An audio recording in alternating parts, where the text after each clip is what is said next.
Welcome to the She Wins podcast. I'm your host, Heather Sumlin, and today I have the lovely Angela Lewis. I'm so excited to hear her stories, learn more about her experience in basketball, what she has going on now. She's a leader, she's a speaker, she's an entrepreneur, and I'm just excited for you to share a little bit about you and your journey and what you're up to and what brings you here. Heather, thank you so much for inviting me. A little bit about my background is I love basketball. Mm-hmm. I didn't always love it, but sport provided an opportunity to travel and open the world, and it's really where I gained my voice. I'm 6'1", as we were talking about before. Yeah, I'm 5'2.5". Yeah. We're I'm almost a foot difference. Yes, in these hills. Yeah.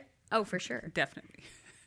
Well, I've been this tall since I was 12 years old, and I was very awkward and felt uncomfortable, and was blessed to play on a team that had a lot of really great players. But more than that, it was a team that traveled. And so I was able to travel, and the world opened up. I played NCAA Division I basketball at St. Louis University, and then played professionally. And we'll get into it more, but the key thing that I learned is that you can go from being a novice and not very good at something and becoming a pro with the right environment, with great coaching, and with the will and desire to get better. Awesome. So my background, my dad's an Olympic champion. And when he was growing up and competing, well, before he ever started competing, he was slow, short, and uncoordinated, the opposite of you. And so he was the least likely that would be picked on any team to go to the Olympics or anything. And then someone challenged him. They said that they didn't believe that he could possibly go to the Olympics. And this was in middle school. And so he decided, well, fine, then that's what I'm supposed to do. And it just opened up this opportunity for him to go on and do amazing things. So then he had to find a vehicle, and it wasn't going to be basketball because he was really, really bad at that. So you obviously had a vehicle to go and become maybe skilled at something. And so you said to have the right environment, the right coaches, and the will and the desire. So talk to me a little bit more about that. What are some things that you learned along the way in your basketball journey that you instill in others now to help them exceed? There's what I call the triple threat framework. Okay. And love so it. this is what I've learned that I carry on and help others with. It's the triple threat framework is identity, direction, and impact. Okay. So identity is all about your voice and your values. So what are you saying? So my coaches poured into me. I learned how to have really, really important self-talk. So what do you say to yourself when things get tough? Right. And then also your values are, what are the habits that you have? So whatever you want for your life, you have to figure out and learn what does it take to make it happen. Right. So if we keep with in the context of sport, it's you have to run, you have to care about nutrition, you have to care about the fundamental skills, and you have to do them over and over again to get better. Be disciplined, Yes, the discipline is key, and I'm sure you learned so much of that from your dad. So that's the first part of the triple threat is identity. We translated that into business, into relationships, everything we do, our voice and our values impacted. The second part is direction. And that's the vision. Like that is literally where are we going and how are we going to get there? Your vision is impacted by actually knowing what it takes, but being able to see it. Right. And the other part of direction is the valley. So it's great to have a vision. Like we can see the mountaintop, but something's going to happen to throw you off your game. And the moment you get headed there, the wheels fall off the wagon. Yes. In fact, well, it's January. I don't know when I'm going to post this, but it's early January, okay? And everybody set their goals. Yes. Everybody, New Year's resolutions. I'm becoming new and better me. And they see that, and they're so excited for it, but it's not always going to be easy. No, it's definitely not. Something's going to happen. You're not going to feel like getting up to work out one day. You're going to have to get up and go again. But if you can keep that vision and if you have a plan for how you're going to get past those valleys, then you're able to stay in the direction and move forward. And then the last part of the triple threat is impact. And impact is volunteering, of course. What are we giving to others? We were talking earlier about a 7th grade team. I go in a few times a month and help out. And being able to know that the vision that you have, the challenges that you overcome, can help someone else on their path because someone else is coming behind you. I love that. So the triple threat, identity, direction, and impact. And those three can be applied to a lot of different contexts. I love that. I think about impact as like your message sometimes. So all those lessons that you learned along the way, that's been gifted to you to be able to give back to someone else and hand it over so that then maybe their journey is a little bit easier. That's kind of how I look at it. Yes, I'm with you. And so much of what we've learned come from other people, whether it's our coaches, our mentors, they've helped us. So it makes a big difference. So tell me about a turning point in your life. Like, what's a defining moment for you? The most recent defining moment is when I moved to Medellin, Colombia. So I lived in Medellin, Colombia for 2.5 years. Okay, what took you there? Basketball, of course. Oh, awesome. Yeah. So right after COVID, right before COVID, I received a DM that said, there's this basketball team in Manizales, Colombia. They're looking to increase women's basketball. Okay. And I knew the coach of the team. He was an American living down there coaching. And so I reached out to him. We set up a call, and I set up a basketball camp in Colombia. And I did this basketball camp, 4 days, It was amazing. I have friends who lived there, and I knew that it was where I was supposed to be. I had a vision of living near the mountains, being in warm weather, palm trees, walking to the corner store, doing salsa dancing at night. Yeah. Like I saw it months before. That makes it so much more likely to happen. It was unbelievable.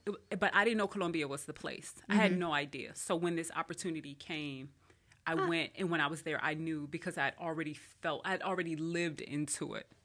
So that was a defining moment. So it was like your dreams became a reality. Yes. Okay, well, so you mentioned that was before COVID hit. So then were you there during the pandemic or was it after? It was after. Okay. The vision came before COVID hit. Okay. Sorry for the confusion. Yeah. So the vision came before COVID hit. COVID hits, the world shuts down. Right. I'm doing this online, like basketball training, virtual training, which was hard. But shout out to the young women and the parents who rode with me on that. We were doing these virtual basketball lessons. So I was already teaching basketball. And then I got the DM. And then you went out there for 2.5 years. I went out there for 2 weeks to start. Okay. Before I left and came back, I booked my flight back. So I said, I have to decide right now. And sometimes we have to you have to decide when you're going to make your dream a reality. This is my cutoff date. It's going to happen March 1st, 2021. And that's when I went back for 2.5 years. Oh, nice. Okay. What brought you back stateside then? My parents. Oh, okay. Yeah. So I'm originally from St. Louis, but obviously live in Dallas now. And so I wanted to still be in warm weather, have the Latin culture, and be able to salsa dance. And, of course, be in sports heaven down here in Dallas. For sure. So who's your favorite team then? Like, who do you root for? I root for Dallas Wings, of course. Okay. Dallas Wings, of course. And a bit saddened about the Mavs, but still want them to win. Still rooting for them. So tell me a little bit about your professional career then. Or walk me through college and then pro. Sure. So college, St. Louis University, scored over 1,000 points, over 500 rebounds, and it was really just an amazing experience. We went to postseason play, and then another defining moment was led to me going to Europe to play basketball. Was I went to this basketball combine, and I get to the event, and everyone's leaving. So my dream, like most young women who play ball, want to play in the WNBA. Right. That was the immediate goal.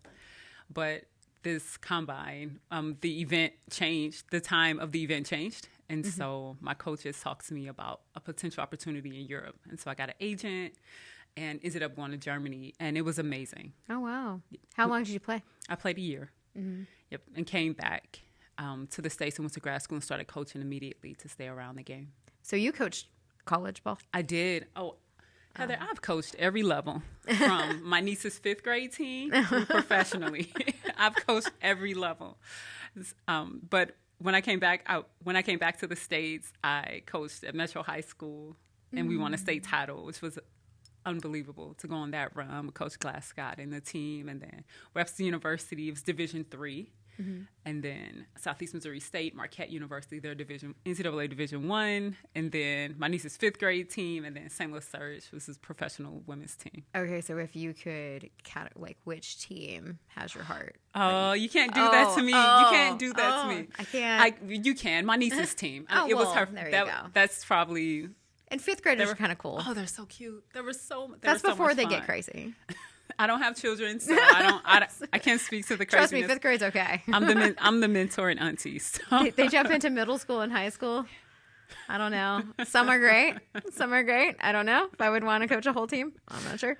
I like my individual clients. That works. So you went from coaching, and then how did you get into business and helping leaders? I have always loved mentoring and connecting people to opportunities. So while I was coaching, I was also working for various nonprofits, school programs. But one that really changed everything for me was called Network for Teaching Entrepreneurship. Okay. It's an organization that helped kids learn about how to start businesses. But what was key for me is I got to meet business leaders. Oh, yeah. And I invited them in to be judges for our competitions. And that's where I met people. The first time, Heather, where I met people who decided how they wanted to live their life, and they pursued a business or opportunity that created their life. It was, this is the life I want, so I'm going to do this work to align with my life. Right. Blew me away. And one of the people I met, Brown Story Jr., buys businesses. And he had this software that I got to beta test. So this is the first entrepreneur who said, beta test this piece of technology. Oh. And that was an cold email outreach. So I was pitching, I've published multiple books, so I was pitching those podcasts in order to be able to share about my book and to speak. And so what started for me as being able to pitch for myself, I was able to do that in a PR agency and pitch for other people. Oh, nice. Okay, tell me about your books. So the first book is called The Game-Changing Assist. 6 Simple Ways to Choose Success. Of course, basketball. Blah, blah, blah. And that one is about the V6 framework. I tell stories from my life to help young people learn about how to create success for themselves. Love that. So The Game-Changing Assist. And then there's Post Moves, the female athlete's guide to dominate life after college. Oh, yes. We need that. Yes. Oh, Ooh, give me a tip from that. From Post Moves? Yes. One of the women I interview is an anthology. So interview 15 women, all play college sports. Okay. One of the women worked with a temp agency when she graduated. Right. Because she wanted to be able to find different avenues. Oh, that's so smart. Right? Would have never. That's smart. It's not something many people think about. So that's a good idea, because then you get to dabble, and then you don't have to stay there. Exactly. But you might get offered a job. Exactly. Yep. Which most of the time happens. Oh, I love that. So that one was really good. So that piece of advice from her, I thought, really stood out. I mean, try to expand your horizons. Don't just do what everyone else does and expect to get where you want to go. True. Because you don't want to go where everybody else is going. No. And she was unsure. I think a lot of people coming out of college are unsure about their next step. So for her, that made sense. There were 2 people who in the book who worked in rotational with companies in rotational roles, so they can see the different business units and different sides of the business. So I thought it's just a really good book with a lot of advice from different perspectives on how they transition. I love that. And then the upcoming book. Okay. So we have The Game-Changing Assist. We have A Ball and a Chance. I'm sorry, The Game-Changing Assist, Post Moves, and the upcoming book is A Ball and a Chance. It's a children's book. Oh, nice. Completely different experience. A Ball and a Chance. A Ball and a Chance. Yeah. Okay, so when is that coming out? It's coming out in March. Oh, nice. March Madness, Women's History Month. Ah, okay. So is this based on your life, or is this? It's loosely based on my experience. Okay. So it's about a little girl named Destiny. It's really closely related to all of my life. Actually, come to think of it. It's basically my life. So it's about a little girl named Destiny who's very tall and feels uncomfortable, as we discussed before. And she has an aunt who's a basketball coach. Okay. And her aunt takes her to a basketball camp in another country. And the book is about 3 really simple things. One, that sports can connect you to people all over the world. It's a great connecting force. The second thing is there's a tiny St. Louis arch on every page. Okay. And so the kids have to find it. And I believe you take wherever you're from, wherever you go. So that's a key theme in the book. And then the third theme is it takes more people in addition to parents to show kids what's possible. Well, I think mentorship is so important. And I think we're lacking that right now. I think a lot of people are going to, TikTok for their advice, or they're going to Instagram or even Snapchat or whatever it might be, where we don't even know, A, if we can trust the advice we're being given, or B, we're like, go down this rabbit trail and then the algorithm's going to give you more of what you last looked at. And I feel like that can be a little bit dangerous. I don't know. What do you think about the gaining information from those sources? I think we have to be critical of the information that we gain. And now with AI and the ability to create videos and voices that are seemingly real, we don't even know if what we're looking at is real. So human connection and human mentoring is critical because, like you said, you're only going to get the same things that you are looking at. So you're missing the opportunity for your blind spots, to learn about your blind spots. Best advice you've ever been given? The best advice I've ever been given overall is in life. Yeah. Or whatever comes to mind. What comes to mind is it's business related. It's do so much work that it would be unreasonable for you to fail. Oh. So a lot of times we lack confidence because we don't know if what we're going to do is going to work. But if I know that I send 1,000 pitches and it's unreasonable that everyone's going to tell me no. I'm going to get no's, but everyone's not going to tell me no.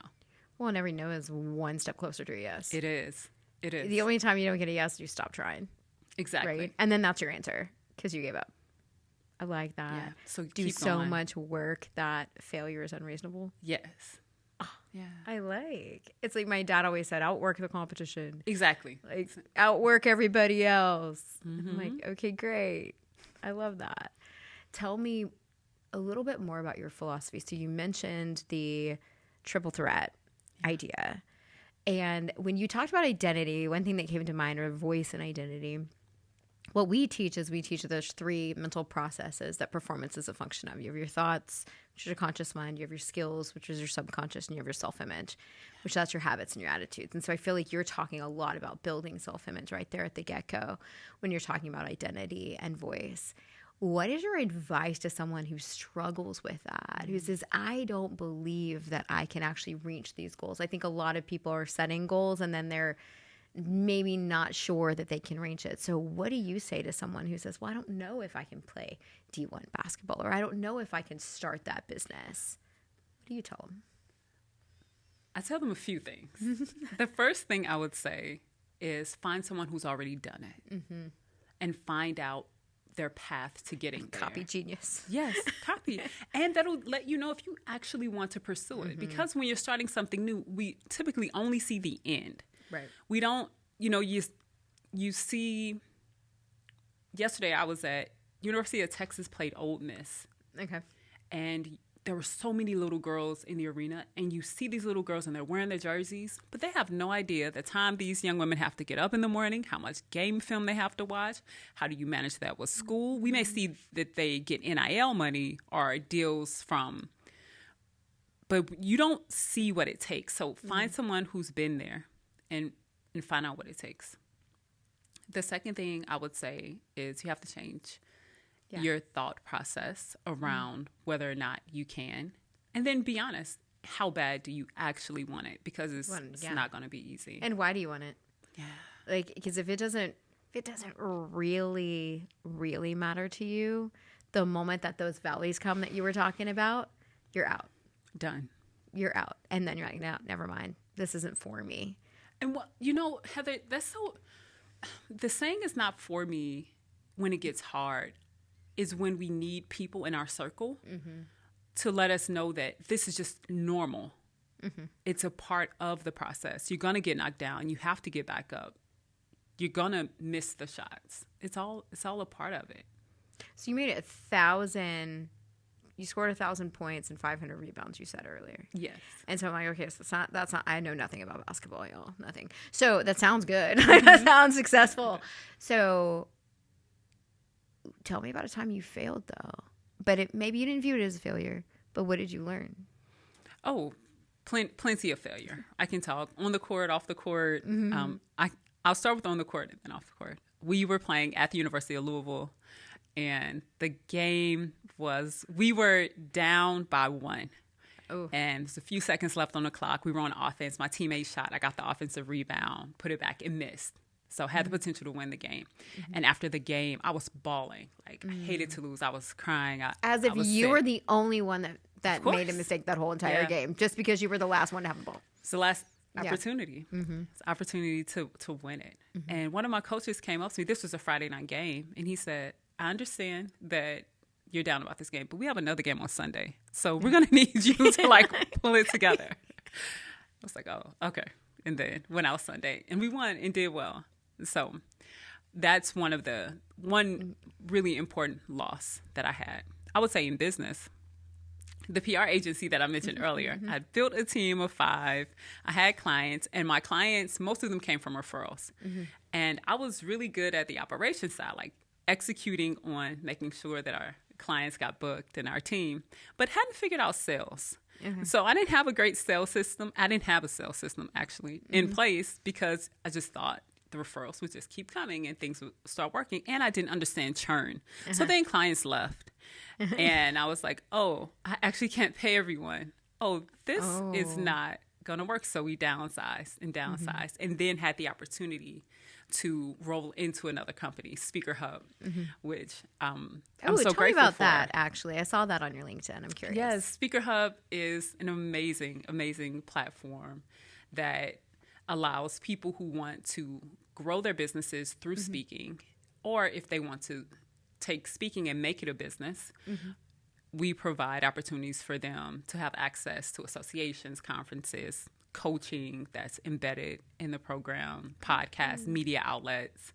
And it's phenomenal. There's over 60,000 people who have profiles on the platform, but then there are other people who actually use the outreach of it as well. Okay, I have to check that out. Yes, we can definitely I have talk ideas more. I have ideas. We'll have to chat later. I'm excited. So how do people follow you? How do they find out about you? How do they follow along, buy your books, all the things? You can find out about me on LinkedIn, Angela R. Lewis. And you can also follow me on Instagram, the Angela R. Lewis, or check out my website, angelarlewis.com. So workshops, books, all of that. Nice. Okay, I have to ask, because I was always the shortest kid in school. And it sounds like you were always the tallest girl. So what was it like for you? Tell me a fun story from back in the day, because I know there's people who struggle with who they were born to be. Like, you know, I'm shorter than everybody, so I don't feel like I fit in. And you're taller than everybody, don't feel like you fit in. What was that like for you? Initially, it was awkward because you literally stand out everywhere. However, once I started playing basketball, I found my tribe. And so whoever you are and whatever your difference is, what feels different, there's some other people like that as well. Right. So if you can find a community and a space where the people, where people care about the same thing, have the same values, then, or an activity that you hadn't done before, that then it changes. Now, I played, but I wasn't good. I don't think I mentioned that, and I'm sorry. I negated that. It made it sound like I was not good. No. So there's a coach who asked me to play on the team, on his team. I was coming out of Blockbuster Video, to let you know how old I am.